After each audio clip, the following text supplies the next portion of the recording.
Bonsoir à tous, bienvenue dans Euronews Soir pour l'actualité européenne et internationale de ce mardi 17 décembre. Voici les titres de ce journal. Un mardi noir en France, nouvelle journée de grève et des manifestations encore dans plusieurs villes du pays contre la réforme des retraites. À Paris, la situation demeure critique dans les transports. Les députés britanniques de retour au Parlement après la victoire des conservateurs lors des élections législatives. Boris Johnson présentera son accord de Brexit vendredi. Il espère enfin avoir le feu vert pour acter le divorce avec l'Union européenne. Boeing suspend officiellement la production de son 737 MAX alors que des centaines d'avions sont cloués au sol après 2 accidents. L'avionneur américain subit des pertes importantes. Interview dans ce journal. Et puis le Vatican a officiellement levé le secret pontifical pour les cas d'abus sexuels, décision qui s'inscrit dans la lignée du sommet historique pour lutter contre la pédophilie dans l'Église. Bienvenue, on revient donc sur cette nouvelle journée de grève et de manifestation en France contre la réforme des retraites. Des grèves qui affectent toujours les transports, les trains et transports en commun, en particulier à Paris. Des arrêts de travail aussi dans les écoles ou les hôpitaux. On fait le point sur la mobilisation avec Maxime Weiss. En France, journée décisive pour le mouvement contre la réforme des retraites ce mardi. 615 000 manifestants selon la police contre 1 800 000 personnes pour la CGT ont défilé dans tout le pays et notamment à Paris. Dans le cortège, cheminots, enseignants, fonctionnaires ou avocats et un front syndical très large allant de la CFDT à la CGT. Notre message, il est écouter l'opinion publique, écouter les grévistes, écouter les manifestants. Vous voulez que la situation s'arrange. Nous, on est tout à fait d'accord. C'est à vous de dire maintenant, on remet les compteurs à zéro, c'est-à-dire on arrête ce projet et on discute vraiment sur l'amélioration du système. On a des propositions, personne ne peut le nier. C'est vraiment projet contre projet. Ils nous demandent de trouver des solutions, on en a, qu'ils les mettent en œuvre. Au 13e jour de grève, les transports restent fortement perturbés, notamment dans le RER parisien comme ici à la gare du Nord. Du côté de la SNCF, le mouvement a été très suivi ce mardi. Plus de 75% des conducteurs étaient en grève et on en sait désormais davantage concernant le plan de circulation des fêtes de Noël. Entre 50 et 60% des TGV devraient rouler le premier week-end des vacances. Autre front pour le gouvernement, l'éducation nationale. Près d'un quart des enseignants étaient grévistes dans le primaire et le secondaire ce mardi, selon les chiffres du ministère, en recul par rapport à la journée du 5 décembre. Il y a moins de classes fermées, donc il y a la possibilité de mettre une partie des enfants. Mais de toute façon, nous, on soutient les instituteurs en grève. Donc s'il y avait eu l'école fermée, c'était pas gênant non plus. On se serait organisé après dans le quartier. Des négociations entre le gouvernement et les syndicats doivent avoir lieu mercredi, mais une sortie de crise rapide semble difficilement envisageable. Nous nous sommes rendus cet après-midi au cœur d'une manifestation à Lyon, dans les cortèges des profils très différents et une inquiétude commune sur les retraites et donc sur l'avenir. On retrouve à Lyon Guillaume Petit. Oui, effectivement, Julien, des dizaines de milliers de personnes sont venues ici à Lyon pour manifester contre cette réforme des retraites pour ce 13e jour de grève. Des profils très différents, encore une fois, les salariés du public, du privé, des étudiants, des lycéens et vous pouvez le voir derrière moi, des pompiers mais aussi le personnel hospitalier qui est représenté. J'ai pu notamment discuter avec l'un de ces pompiers qui s'inquiète qui est contre ce système de retraite à points. Il se dit notamment inquiet qu'à terme cela conduise à une baisse des pensions. Inquiétude également du côté des étudiants. J'ai notamment pu discuter avec une étudiante qui s'inquiète de la méthode de calcul qui prendrait en compte désormais les périodes de précarité. Et puis dans ce cortège, les syndicats bien évidemment, la CGT, mais aussi pour la première fois la CFDT qui concentre ses critiques sur l'âge pivot de 64 ans qui serait mis en place par le gouvernement. Des discussions sont prévues à partir de demain à Paris. Les prochains jours seront donc cruciaux à quelques jours du début des vacances de Noël. Voilà pour cet entretien enregistré cet après-midi. Dans l'actualité également, au Royaume-Uni, les députés étaient de retour aujourd'hui sur les bancs du Parlement de Westminster, 5 jours après les élections législatives qui ont consacré la victoire des conservateurs de Boris Johnson et donc des partisans du Brexit. Le Premier ministre présentera son accord au Parlement vendredi. Laura Cambeau. C'est un Boris Johnson enthousiaste et tout sourire qui réunit les députés conservateurs fraîchement élus. Le nouveau Parlement siège pour la première fois depuis les législatives, marqué par l'écrasante victoire des Tories. L'occasion pour Boris Johnson de remercier les députés pour leurs efforts pendant la campagne, mais surtout de mettre son équipe en ordre de bataille. Les électeurs de ce pays ont changé ce gouvernement et notre parti dans le bon sens du terme. Nous devons maintenant les remercier pour leur confiance en travaillant d'arrache-pied pour améliorer notre pays. Et nous ne devons absolument pas avoir honte de dire que nous sommes un gouvernement populaire. C'est un cabinet populaire. Nous allons nous efforcer de respecter les priorités du peuple britannique.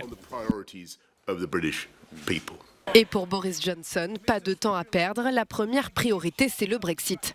Il entend soumettre à la Chambre des communes un projet de loi au plus tôt pour garantir que le divorce ait bien lieu fin janvier. Puis le Premier ministre interpelle Bruxelles et met déjà la pression. Il affirme qu'il veut trouver un accord commercial post-Brexit dès l'année prochaine. Le coup près est tombé pour le 737 MAX de Boeing, cet appareil cloué au sol depuis des mois après 2 catastrophes aériennes. L'avionneur américain a finalement décidé de suspendre la production de son modèle phare. Cette mesure intervient alors que les difficultés s'accumulent pour décrocher le feu vert des organismes de réglementation en vue de remettre l'avion en service. Une pause qui risque de peser pour l'avionneur et les quelques 900 sous-traitants qui travaillaient sur la construction de l'appareil. Les dysfonctionnements du système anti-décrochage du 737 MAX sont à l'origine des 2 catastrophes aériennes qui ont coûté la vie à 346 personnes en Indonésie en octobre 2018 et en Éthiopie en mars dernier. Pour parler de Boeing et de son modèle 737 MAX, on retrouve tout de suite Xavier Titelman. Vous êtes consultant en aéronautique. Bonsoir. Bonsoir. Alors la suspension de la production des 737 MAX, est-ce que c'est une catastrophe industrielle pour Boeing et au-delà pour l'aéronautique aux États-Unis ? Alors déjà, c'est une décision logique qui était une annonce qui avait été prévue. Si l'avion n'arrivait pas à reprendre les vols d'ici la fin de l'année 2019, on ne pouvait pas continuer à le produire dans ces conditions parce que l'avion, malgré son interdiction de vol, a été produit à raison de plus de 40 avions par mois depuis le mois de mars et il fallait le stocker. Donc il a été stocké dans des sites spécifiques qui appartiennent à Boeing, mais il y a un moment, il n'y a plus de place. Et ces avions qui sont stockés coûtent de l'argent, il faut les maintenir, il faut les faire bouger, il faut allumer l'électricité, la climatisation, etc. Sur le long terme, du coup, ils ont décidé que finalement, il valait mieux payer des pénalités de retard en prenant du retard sur la production de l'avion plutôt que de continuer à le stocker et à le maintenir dans ces conditions-là. Donc, ce qui veut dire que les autorités aériennes devraient à terme donc, donner leur feu vert au 737 MAX de Boeing ? Alors, il y a une obligation de toute façon, c'est que l'avion revole. Quel qu'en soit le prix, parce qu'il y a une commande pour plus de 4500 avions qui doivent être livrés et l'appareil est indispensable au fonctionnement de l'aéronautique mondiale.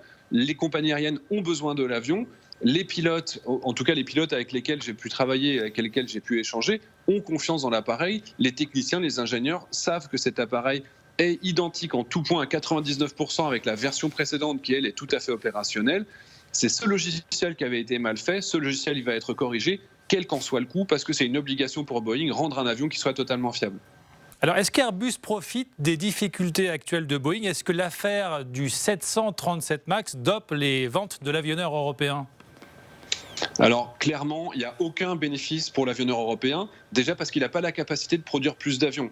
Aujourd'hui, quelqu'un qui passerait commande chez Airbus ne serait livré qu'en 2024. Donc aujourd'hui, Airbus ne profite pas, elle ne vend pas plus d'avions que d'habitude, elle ne récupère pas plus de ventes. Voire même, d'après certains analystes, vu que Boeing a des difficultés, ils sont en train de brader leur prix. Et donc, il y a un coût du Boeing 737 MAX qui baisse et Airbus doit s'aligner en faisant baisser le prix de son avion. Donc, ça tape également sur ses marges. Merci beaucoup Xavier Titelman. Je rappelle que vous êtes consultant en aéronautique. Merci beaucoup. Dans l'actualité également, c'en est fini du secret pontifical sur les cas d'abus sexuels. Décision du pape François qui intervient plusieurs mois après le sommet historique au Vatican sur la pédophilie dans l'Église. Anne-Lise Fantino. C'était une décision attendue par les victimes d'actes pédophiles. Le pape François a mis fin au secret pontifical sur les dénonciations d'agressions sexuelles qui rendaient les procédures opaques. Une manière de réaffirmer la lutte contre les abus de ce type comme une priorité du Vatican, longtemps contredite par le silence persistant de la hiérarchie dans ces dossiers. Jusqu'ici, le secret du pape permettait de protéger les informations sensibles relatives à la gouvernance. Ces dernières années, l'image de l'Église catholique a été ternie par plusieurs affaires, notamment la condamnation pour pédophilie du cardinal Pell, le numéro 3 du Vatican, également accusé d'avoir couvert des actes de ce type lorsqu'il officiait en Australie.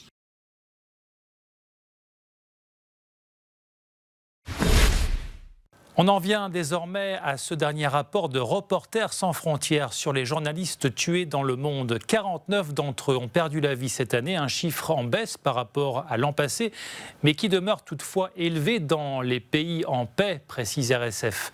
Derrière la mort d'un journaliste, c'est la liberté d'informer qui est attaquée. Le point sur ce rapport avec Johan Giametta d'Angelo.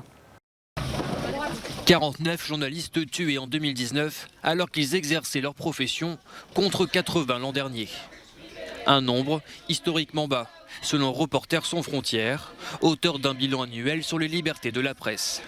En tête de ce classement en 2019, on retrouve le Mexique, ex-aequo avec la Syrie, où 20 journalistes ont été tués, suivis par l'Afghanistan, le Pakistan ainsi que la Somalie. Une baisse du nombre de victimes, en partie liée à des conditions de travail devenues plus difficiles.